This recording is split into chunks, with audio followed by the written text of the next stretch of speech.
Kia ora, good evening. New Zealand's population is both younger and growing faster than the countries of our biggest visitors, according to the latest yearly review of the country. New Zealand in Profile 2015 shows our population is growing at 1.52% a year. That's faster than Australia, China, the US, UK or Germany, which are the top 5 countries for people visiting. Other highlights show that while an average white loaf of bread costs the same today as 5 years ago at $1.80, a 400ml glass of beer has gone up by over $1 to $5.87. New Zealand in Profile is an overview of New Zealand's people, economy and government, providing a one-off statistical snapshot about the country. A workforce strategy workshop kicked off in Invercargill today, which aims to tackle challenges faced by Southland businesses. Venture Southland's forecast for workforce demand for the next 15 years showed as a region a response to the labour market was required. I caught up with the workshop's facilitator to understand what's driving the current labour market and what Southland businesses can do about it. But the idea is to try and find out from participants at the workshop what they need, what do they need to assist their efforts. So a lot of people are saying they can't get skilled labour or, labour shortages and so on. How can Venture Southland help them? What sort of structures need to be put in place? I mean, one of the things that I'm talking about there today is the fact that migration policy, which is controlled by central government, needs to be tweaked to help Southland get the number of workers that it needs. So you already have a lot of overseas born people coming in here, and that's helping, but you need a lot more. The shortfall over the next 5 to 10 years will grow from around 5,000 to about 10,000 shortfall of labour supply as the population and the workforce ages. So in order to respond to that, we need to get all sorts of policies tweaked and altered in order to help the businesses get the people they need. It's really a process of consultation with employers and stakeholders to just understand that we're all on the same page, that they understand about what population ageing is doing to workforces, and the fact that in Southland here, where you actually have increased demand for workers, that there's actually very little supply, or it's just so tight that it's difficult for people to get the supply that they need. How does Southland's labour market compare to other regions?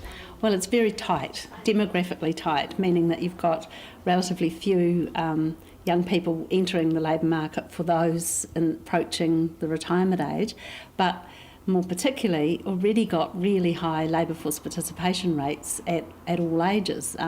Southland has the second highest labour force participation rates in New Zealand, not just in the South Island, and the highest employment rates, and that's the same for men and women. So already there's very little excess in there, if you like, for businesses seeking people, employees and skills especially. So already a very tight market.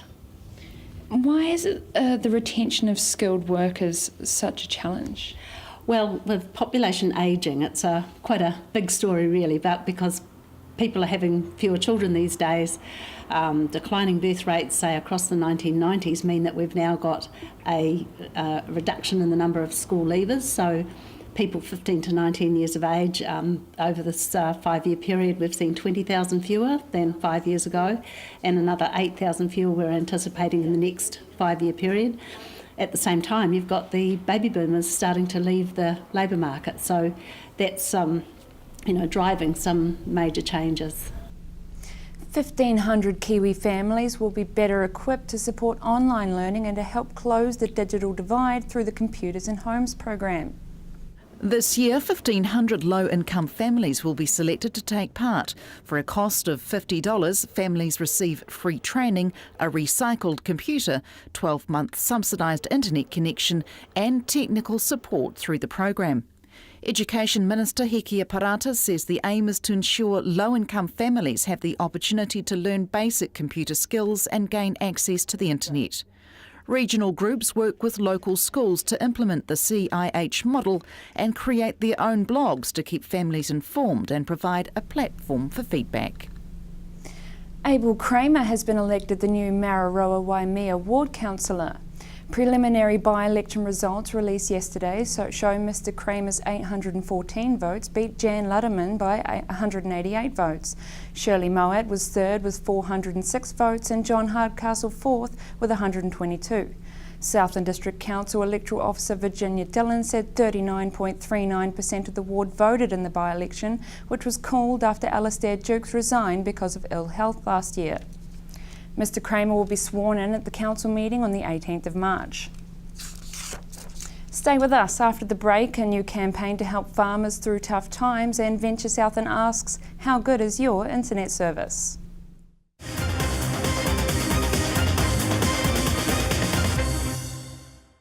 Welcome back. A new campaign launched by Dairy NZ will see farmers throughout the country sharing their knowledge to help each other out. The Tactics for Tight Times campaign aims to help struggling farmers get through what has been a difficult year. Tactics for Tight Times is a project that we're running throughout the country in conjunction with farmers. So we're looking at, we've got 3 farms in Southland and 1 in South Otago, and really looking at those farmers as case studies and how they're managing their way through the low payout and the decisions they're making around being cost effective rather than just cutting costs. So what's going to make you money? It's kind of like they spend $1 to make $1.50 rather than the other way around. Those sort of decisions.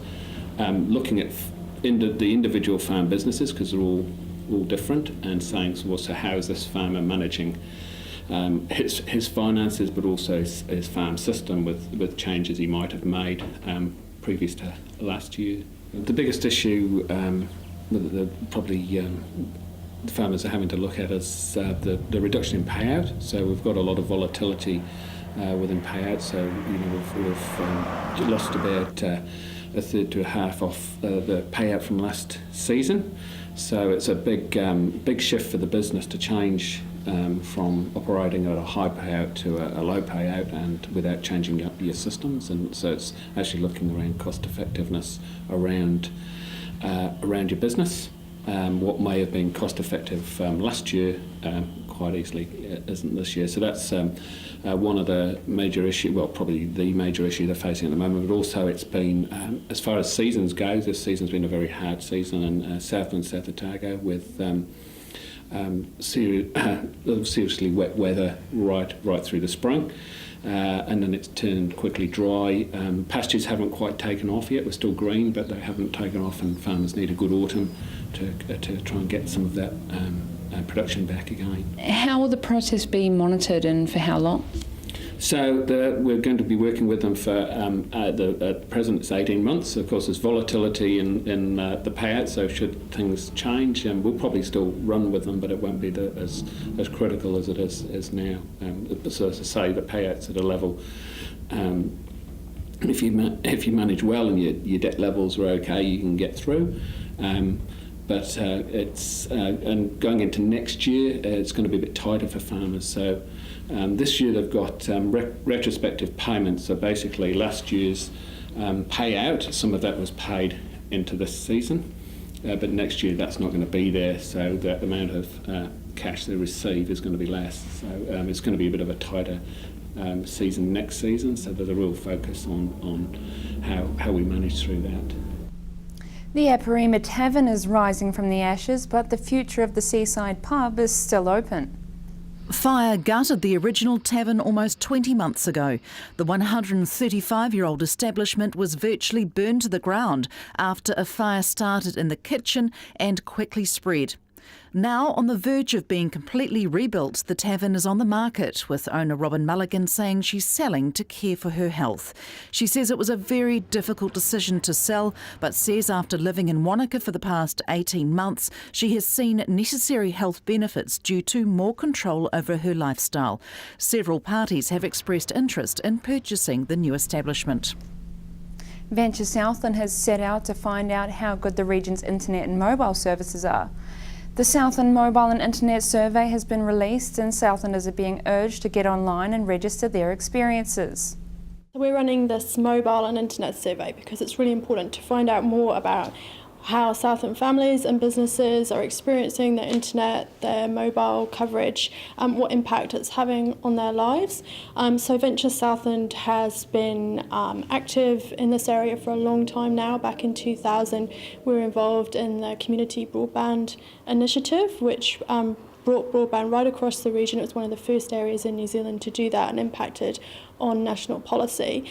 Since then, we've worked with companies like Vodafone around getting better coverage in rural areas. So Slope Point is probably the next one that's going to get better mobile phone coverage as a result of that. Through the Rural Broadband Initiative, we're working in various areas to look at how we can improve services, particularly for our rural communities.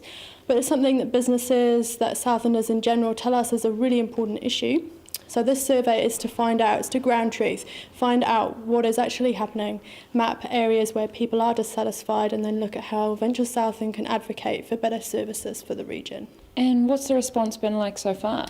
Really good, because we have we sort of had a soft launch, just sending out to a few key contacts, and we've already had 300 responses, and now we're hoping that with more media profile and going out more widely, we can get a really good coverage. So what's really important is that we get communication back from all areas of the region. It basically just asks about who provides your mobile and internet services, how you use them, whether you're satisfied, what's particular problems that you're having, black spots, for example, or problems with reliability, whether you can get all the tasks that you need to do done. If you're a business owner, whether your internet is good enough for your business as it stands now and 5 years' time. So it's really about planning for the future. And has it helped Venture Southland to pick up on any major problems so far? We're already starting to get a good picture, but we need a lot more responses to be able to accurately map what's going on. You can complete the survey online. You can find it at our website.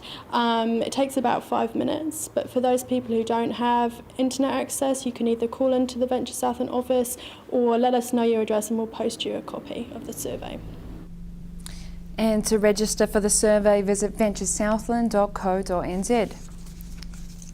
Time now to look at some of the highs and lows from around the country. Your forecast on Q is brought to you by Environment Southland. Environment Southland wants to know what you think about our recreational water areas. Where do you go? What do you do? And your thoughts about the water quality. You could win one of 5 $100 vouchers simply by completing their survey. The survey will help them find out whether the water is being tested in the right places and how the service can be improved. Complete the survey online by going to Environment Southland's website or pick up a hard copy from Environment Southland, the Southland District Council, Gore District Council, Invercargill City Council or Public Health South. And here's the weather for Wednesday the 18th of February. It was a warm day for most of the country, a high of 24 for both Auckland and Wellington and 26 for Christchurch. Closer to home, 26 for Dunedin, 23 for Gore and a high of 25 for Invercargill.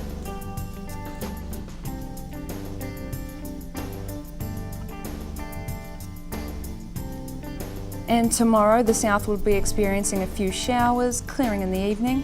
Riverton and Tuatapere expecting a high of 21 and a high of 22 for Wyndham.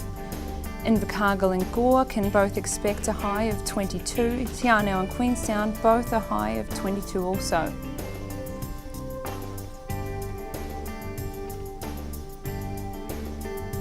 And to the marine forecast for FOVO, southeast 15 knots developing. Thursday morning easing to 10 knots by evening, poor visibility and rain clearing by the afternoon. And Pusaga, there's a gale warning in force, northwest knots for a time early Thursday, very rough seas easing, northwest swells of 2 metres and poor visibility and rain. And for the long range forecast, fine spells on Friday with light winds, Saturday a morning period of midday rain and southwesterlies easing, cloud breaking fine on Sunday with light winds.